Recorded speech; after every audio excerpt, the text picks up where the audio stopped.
Vamos falar da número 10.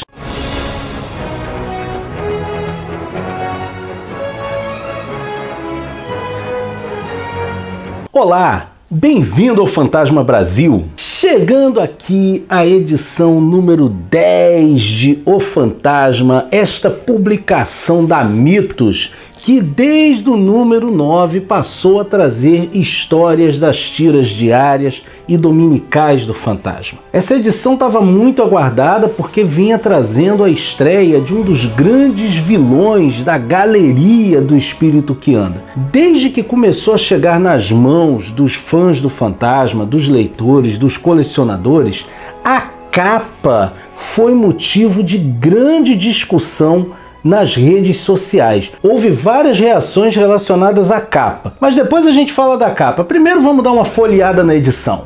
Bom, muito bem, aqui nós temos a nossa edição número 10, a capa, que daqui a pouco a gente vai comentar sobre ela. Sai daí, cachorro. Como de praxe, temos aqui uma breve apresentação das histórias que a gente vai ver, o nome das histórias, né, a data original de publicação. Aqui, inclusive, a gente percebe um pequeno equívoco, um errinho que saiu aqui. O roteiro saiu como Claes Tony DePaul, provavelmente aqui era Claes Reimert, que é roteirista de algumas histórias do Fantasma. Na hora que foi ser redigitado aqui dentro da máscara, né, dentro do gabarito, houve aí esse equívoco. As cores estão bacanas, né, o papel que tanta gente reclamou nas primeiras edições. O papel está um pouquinho mais grosso. A gente vê aqui a história Terror em Mauitã. Eu particularmente gosto muito dessa história porque como ela foi publicada em 2003, né, 2003 a gente ainda estava muito recente dos ataques às Torres Gêmeas do World Trade Center, que foi em setembro de 2001. E aí você tem, né, a chegada do terrorismo nas histórias do Fantasma. As ilustrações são muito boas. Eu particularmente gosto muito do trabalho do Graham Nolan, e é até um artista pouco comentado, né, em relação ao Fantasma. As pessoas falam pouco do trabalho do Graham Nolan, mas eu particularmente gosto muito. Ele consegue fazer uns jogos de sombras assim bacanas, né, e as cores estão muito legais. Essa é a história que apresenta pra gente o Chateau. O Chateau mais tarde vai ser responsável por alguns dos momentos mais difíceis na carreira do Espírito que Anda, e já na primeira história em que ele aparece ele mostra isso, né? Tanto que ele tinha lá um plano de contingência caso o Fantasma o encontrasse. O Chateau é um Van Beze, então ele conheceu o Fantasma quando era criança, né? Conheceu um dos fantasmas. E ele é mostrado como um homem muito forte, tanto que ele aguenta um soco direto do Espírito que Anda sem perder os sentidos. E aí você tem essa explosão de um homem-bomba que quase leva o Fantasma à morte, né? A gente tem aí o Lamanda Luaga encontrando o amigo dele bem machucado, bem ferido, né? E é um final diferente do que a gente está acostumado, né? O Fantasma volta para casa meio que na bad, ele volta meio para baixo. Ele até acha que ele está voltando derrotado e que isso para ele é novo, né? Eu achei muito boa. Eu já vi essa história no original e a Mitos teve que fazer todo um trabalho para adaptar a linguagem das tiras para essa linguagem do quadrinho, né? Tem que remover algumas repetições. E ficou realmente bem adaptada. Essa é a história Terror em Mauitã. Eu gostei muito disso aqui, né, que eles estão colocando. Muito legal isso. Bacana. Aí a gente tem na sequência a Pedra de Simbá. Essa história é exatamente a história seguinte, tanto que ela já começa com o Fantasma ainda ferido. E ele até diz que ele não quer que a Diana o veja assim, coisa e tal, mas a Diana já vai entrando. A gente tem aqui talvez um dos maiores vislumbres que a gente já teve do rosto do Espírito que Anda, né? A gente sabe que o rosto do Fantasma nunca é mostrado, mas de vez em quando a gente tem tido uns vislumbres assim. Eu acho que esse aqui foi o maior que a gente teve, né? Um trabalho muito bacana. A gente vê toda a força do personagem quando uma semana depois ele já está de pé, né? Até tem um momento nessa história que a Diana diz que qualquer outro homem ainda estaria de cama, né? Porque o fantasma, ele não está 100%, ele vai fazer um movimento lá num barco, ele sente o braço, né? Essa história é uma história bem divertida, né? Aquela história típica de aventura. Você tem uma pedra, né? Uma pedra mística que acredita-se que está numa ilha e os caras estão escravizando náufragos. E aí o fantasma vai lá para libertar esses homens escravizados. O principal dessa história é a gente ver duas coisas. Primeiro, a gente vê a força do personagem, que mesmo após ter passado pelo que ele passou, ele já está de pé, e ao mesmo tempo a gente vê os momentos em que o fantasma é um humano, né? Várias vezes o braço machucado dele vai traí-lo durante a história, né? Mesmo assim, ele cumpre a sua tarefa. Tem uma frase dele que eu achei ótima aqui, quando ele fala: há 400 anos que eu ajo sozinho, né? Essas frases de efeitos, muito legal. E uma curiosidade, essa história traz a arte do Graham Nolan, que também fez o roteiro da história, né? E, gente, como eu disse, eu adoro o trabalho do Graham Nolan. A arte dele é sempre muito legal. Eu gosto muito da arte dele, né? O fantasma parece forte, ágil, né? Ele consegue, dentro da limitação que a tira de ar impõe, ele consegue fazer um trabalho muito legal, muito dinâmico. E a história termina aí com uma surpresinha que eu não vou revelar não, para não dar spoiler, mas é bem legal. E a gente tem aí a sessão para aqueles que chegaram tarde, onde eu, seu amigo Glaucio Cardoso, comento aqui sobre os vilões do Espírito que Anda, né? Falando dessa imensa galeria de vilões. Muito legal mesmo essa edição da Mitos.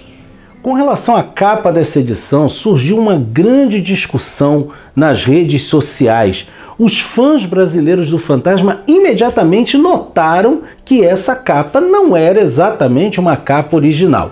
De fato, essa capa foi inspirada na capa de George Wilson para a edição número 11 do Fantasma, publicada em 1965 pela Gold Key. Essa mesma capa foi utilizada pela RGE na sua edição de número 119 no ano de 1966. E ali eles usaram a capa exatamente como ela era no original. Já a capa dessa edição da Mitos foi claramente feita a partir da capa do George Wilson, substituindo o vilão original por uma imagem do Chatu. Os fãs começaram a discutir, alguns disseram que não se importavam, outros tiveram uma reação para mim exagerada, dizendo: ah, falta de respeito, tá esculachando, não sei o quê. O que nós do Fantasma Brasil resolvemos fazer para falar dessa capa? A gente foi procurar os responsáveis por ela. Quando a gente vai no expediente editorial aqui da edição, a gente vê que a capa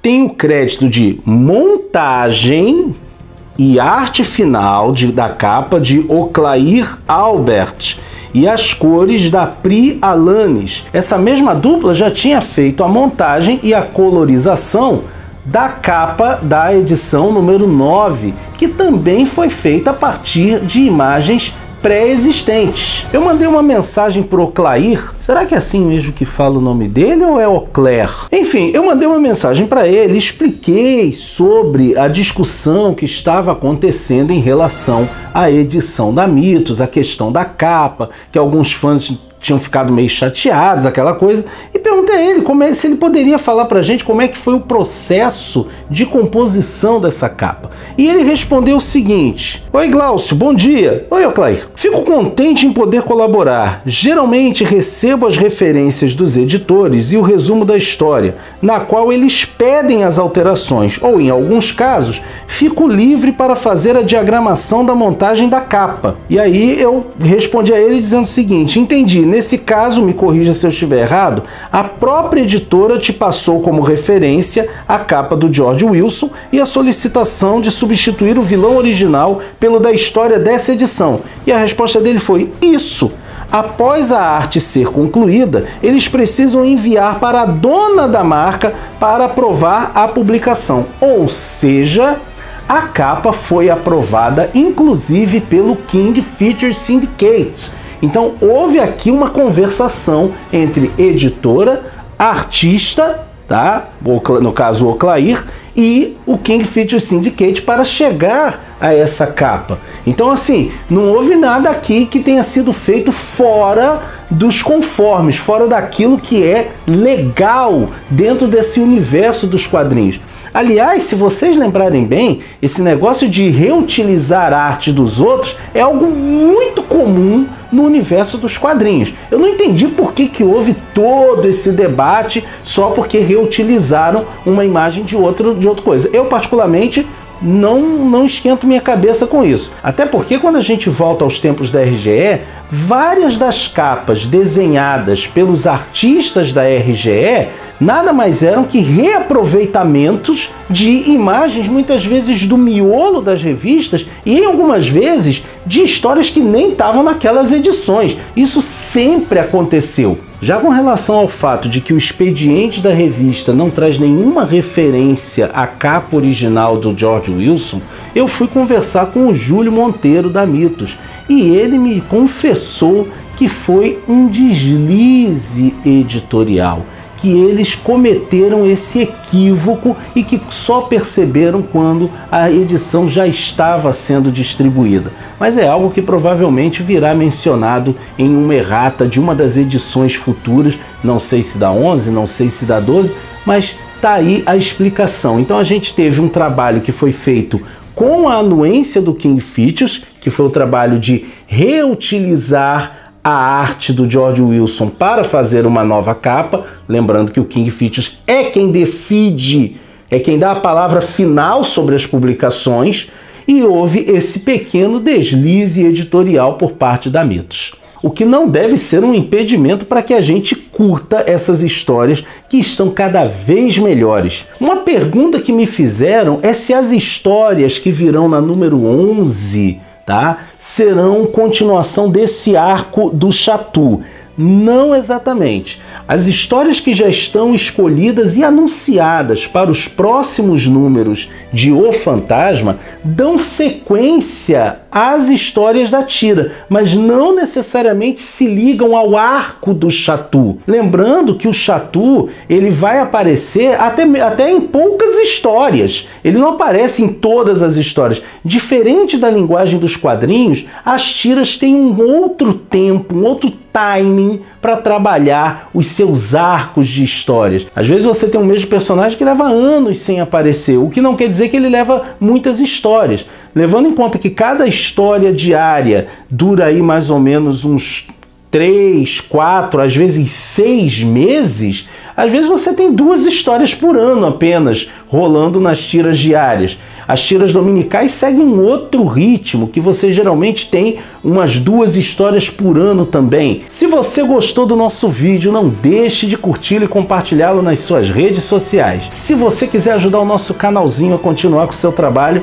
não esquece. Quando você fizer suas compras na Amazon, faça pelos links do Fantasma Brasil que se encontram aqui na descrição do vídeo. E não deixe também de se inscrever no nosso canal e nos seguir nas redes sociais como Facebook e Instagram. Assim, você fica por dentro de tudo o que acontece no fascinante universo do espírito que anda.